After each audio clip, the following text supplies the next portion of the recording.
O coaching, afinal de contas, tá ou não tá queimado? Eu quero falar sério contigo sobre isso nesse vídeo. Se você não tá pronto para ver até o final, não veja.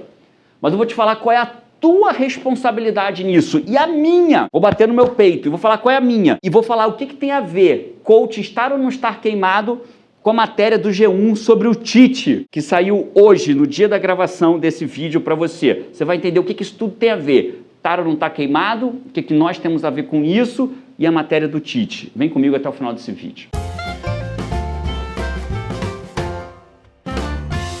Fala, coach! Olha só, na série Coach na Prática, vídeo 94, esse é o vídeo 95. No vídeo 94 eu falei sobre e processo de coach com 5 sessões. Pode, GG? Eu respondi isso e lá nesse vídeo o Felipe Araújo, ele fez o seguinte comentário. Jerônimo, eu tenho uma pergunta. Você acredita que por conta de coaches pouco profissionais, o nome coaching tá ficando queimado? O que você acha? Tem uma coisa que eu faço é não me esconder. É vir. Todas as vezes que tivemos polêmica sobre o mundo do coach, eu vim, me posicionei, gravei vídeo. Quando o youtuber famoso falou mal do coach, eu vim, me posicionei. Quando teve um problema na novela, eu vim, me posicionei. E eu vou me posicionar agora. Só que eu quero falar contigo num outro nível. Eu quero falar contigo sem amor, sem do tipo, coach é o melhor do mundo. Ou não, coaching é profissão dos que não deram certo. Não quero falar nesse nível. Quero bater um papo contigo num outro nível. No nível da gente entender a evolução histórica para entender se realmente o coaching está queimado, está queimando ou não tem nada disso de queimado ou queimando. Então, vamos começar assim, ó, vamos começar lá de trás. O coaching é uma profissão completamente nova, né? Algumas pessoas atribuem que o pai do coaching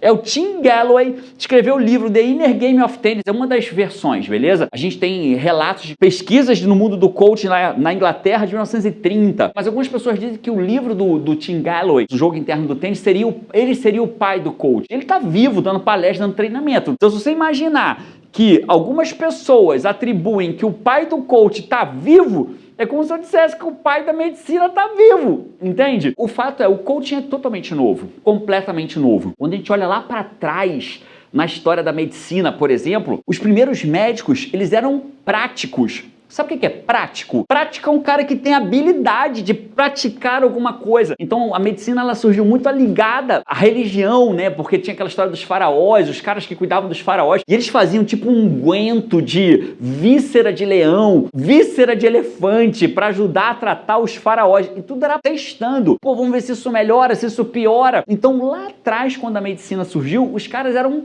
práticos. E em muitas histórias o médico ele era completamente atacado, né? Eu já ouvi histórias que o médico era chamado de açougueiro, carniceiro. Por quê? Porque tinha que fazer uma cirurgia em alguém. Amigo, não tem livro para dizer como é que eu faço essa cirurgia. Só que tiveram que ter pessoas que tiveram coragem de, com integridade, buscar fazer aquele teste para até chegar no que a medicina é hoje. Então, o que está acontecendo? Nós, no mundo do coaching, nós estamos começando a nossa jornada histórica. Eu posso lembrar de coaching lá na época de Sócrates. Algumas pessoas atribuem que Sócrates teria sido o pai do coaching, porque ele tinha a arte de perguntar. Mas se a gente pensar no coaching de forma mais estruturada, cheira a leite. E como uma profissão que cheira a leite, agora nós já temos um volume de pesquisas, de resultados, porém a gente ainda vai ter muito mais. Os coaches que estão surgindo agora, que estão indo para a academia, vão começar a fazer dissertações de mestrado falando sobre coaching, vão falar de teses de doutorado ou pós-doutorado sobre coaching. A gente já começa a ver, a gente tem aqui o Instituto Bem Nunca Para, em que a gente dá comida para as pessoas e oferece para um determinado grupo processos de coaching, pessoas que têm crianças em risco alimentar. Estamos entrando na segunda fase, o projeto tem 4 fases. A primeira foi dar comida, a segunda foi dar comida com processo de coaching e a terceira é dar comida com processo de coaching e medição científica dos resultados daquelas pessoas que estavam em situação de risco alimentar. O que aconteceu com elas 6 meses depois, 1 ano depois que passaram por um processo de coaching? O que aconteceu com as pessoas do grupo de controle? O que aconteceu com as pessoas que não quiseram fazer processo de coaching? Esses estudos vão começar a surgir, entende? Daqui um pouco mais de 1 ano eu vou poder falar contigo sobre essa pesquisa científica. Hoje eu não posso, mas daqui 1 ano posso, entende? Então essa é uma curva natural. Mas esse não é o grande problema. O grande problema é o seguinte, pensa que como em toda profissão profissão, você tem os exponenciais, né? Aquela galera que arrebenta, são os coaches exponenciais. Você tem a grande maioria e você tem aquela parte de baixo que faz merda no dia a dia profissional, né? Que foi a pergunta do Felipe. A galera que faz merda tá queimando o coach? Então você tem a galera que tá arrebentando, nadando de braçada, sendo referência, dando entrevista em televisão, em rádio. Tem a galera que tá naquela massa lutando para chegar aqui e tem aquela galera lá embaixo fazendo merda. Quando alguém quer criticar uma profissão, o que ele faz? Ele vai lá naquela galera que faz merda, pega 2, 3 exemplos e fala, coach não vale nada, porque olha só o que fizeram. Isso seria quase uma leviandade, uma injustiça. Eu posso fazer isso com qualquer profissão. Posso fazer isso com a medicina. Eu posso ir lá e falar, deixa eu pegar os médicos que fizeram merda, olha o que a medicina faz, olha o que os juízes fazem, olha o que os advogados fazem, olha o que os dentistas fazem, olha o que os psicólogos fazem, olha o que os psiquiatras fazem, os cirurgiões fazem, oncologistas fazem, treinadores de futebol. Eu poderia olhar para qualquer profissão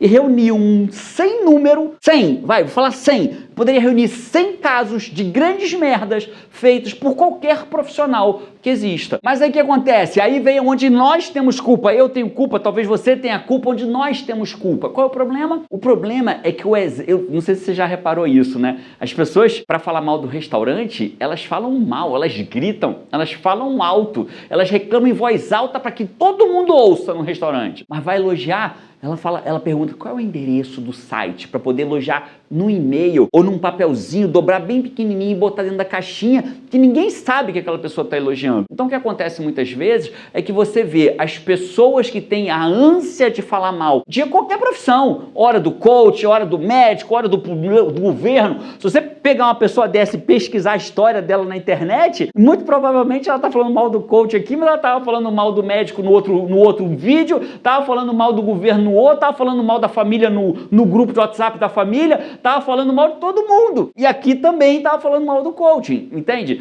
Então o que acontece na prática é que esse exército de falar mal grita mais alto. E o exército de quem está tendo resultado incrível com coaching, vou dar alguns exemplos aqui para você visualizar. Dr. Rafael Brandão, que está levando o coaching para dentro do tratamento oncológico, junto com o coach Ricardo, coach de resiliência, ajudando pessoas a ultrapassarem o momento do tratamento de câncer de uma forma muito melhor. Coaches que estão trabalhando com profissionais de alto rendimento, coaches que ajudaram a Rafaela Silva a conseguir a primeira medalha de ouro, como foi o caso da Nel Salgado, clientes meus recentes que passaram a vida inteira tentando emagrecer, vai e vem, e não conseguiu, e em 4 meses, 5 meses emagreceram 30 quilos. Esses resultados não atraem. É simples, é só você entrar no G1 agora, entra no G1 agora, entra em qualquer site de notícia, vê as mais lidas, vê se você vai ver assim, notícias mais lindas, cachorrinho lindo e fofo, abana o rabo e lambe seu dono. Não.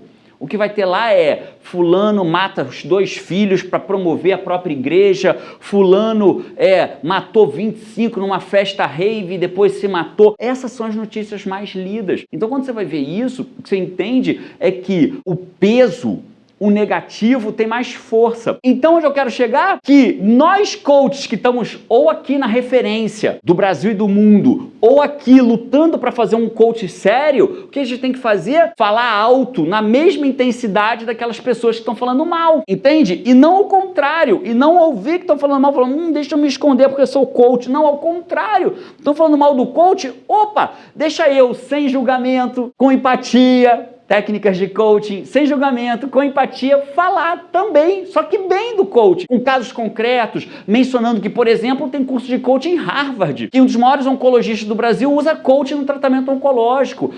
Referenciar, por exemplo, que grandes empresas como a Ernst Young capacitou 1.200 líderes para ser seus coaches. E aí vem a pergunta, finalmente, então, Jerônimo, o coach está queimado ou não está? Não, muito pelo contrário. O que acontece, vou te dar um exemplo. Hoje, estou gravando esse vídeo na quarta-feira, dia 26 de junho, tem uma matéria sobre o Tite no G1. Tem um pedacinho no final que fala assim, ó, ele falando sobre as técnicas do Tite, né? Termina dizendo assim, em suas entrevistas, ele, o Tite, não citou ter feito coaching, até escreveram errado coaching, mas a lista de livros citados por ele dá pistas da sua estratégia de preparação. Isso aqui parece bobo, mas é de um poder surreal. Sabe o que está acontecendo aqui nessa matéria do G1? O nome da matéria é Raio-X do discurso de Tite. Entenda em 11 pontos o que está por trás do estilo de comunicação do técnico da seleção. seleção. Quando você vê um jornalista do G1 dizendo o Tite não deu a entender que fez coaching, isso significa que já é algo virando tão corriqueiro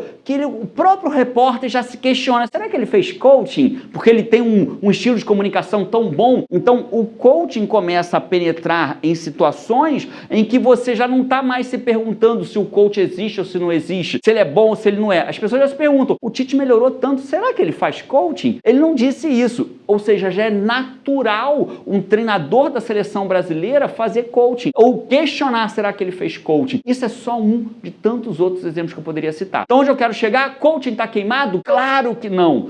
Coaching vai se adaptar ainda? Claro que vai, como a medicina se adaptou e continua se adaptando, né? Psicologia, por exemplo, até onde eu sabia, não podia fazer sessão de terapia online, por várias questões. Talvez um dia se adapte a isso. Hoje você já consegue fazer, por exemplo, cirurgia à distância. Olha que louco! O médico está operando alguém usando um equipamento robótico, até onde eu sei, de outro lugar. Óbvio, tem um médico acompanhando ali, mas quem está fazendo a cirurgia é de outro lugar, né? Hoje você tem metodologias, por exemplo, que você roda um cara na ambulância, roda um eletro de um cara na rua e tem um médico cardiologista lá na central vendo o eletro em tempo real para dizer se o cara está tendo um infarto ou não. A gente vai se adaptando e o coach vai se adaptar. É óbvio que vão existir regras diferentes. Daqui a 10 anos a gente está falando de outro coach, com outras regras, com outras talvez maiores barreiras de entrada. Mas o fato é, quem tiver aqui agora, fizer parte da elite ou daqui que está lutando para estar nessa elite ou se manter aqui nessa galera aqui e não ser a rabiola que está fazendo merda. Essa galera que permanecer vão ser as referências daqui a 5 ou 10 anos. Só que para isso, o que a gente tem que fazer hoje, inquestionavelmente, o que é? Quando alguém falar grosso mal do coaching, eu vou falar grosso bem do coaching. Então eu quero te fazer um desafio agora no final desse vídeo. Coloca aqui embaixo um resultado que você já teve com coaching, com o teu cliente de coaching. Fala assim, o meu cliente já emagreceu 10 quilos, o meu cliente já passou no concurso. Bota aqui embaixo, vem aqui nesse vídeo e me conta um caso de sucesso de um cliente teu como coach. Porque a gente vê muita gente falando de merdas que o coach fez. Eu quero começar a falar de coisas boas que o coach fez. Bota você aqui, eu vou botar, assim que esse vídeo subir no ar, a primeira coisa que eu vou fazer é colocar embaixo alguns resultados dos meus clientes com coach. Coloca aqui, vou adorar saber. Enquanto isso, curte esse vídeo, deixa seu comentário, vamos trazer isso aqui um lugar legal de discussão. Vamos falar sobre coaching aqui dentro, entende? Esse é um lugar para a gente discutir um coaching sério, o coach que faz diferença, o coach criacional, se você for formado pelo IGT. Vamos discutir um coaching sério aqui nesse ambiente. Curte aí, assina o canal para você entrar nessa discussão, clica no sininho para você receber as notificações e bora fazer diferença no mundo. Um abraço para você e vamos!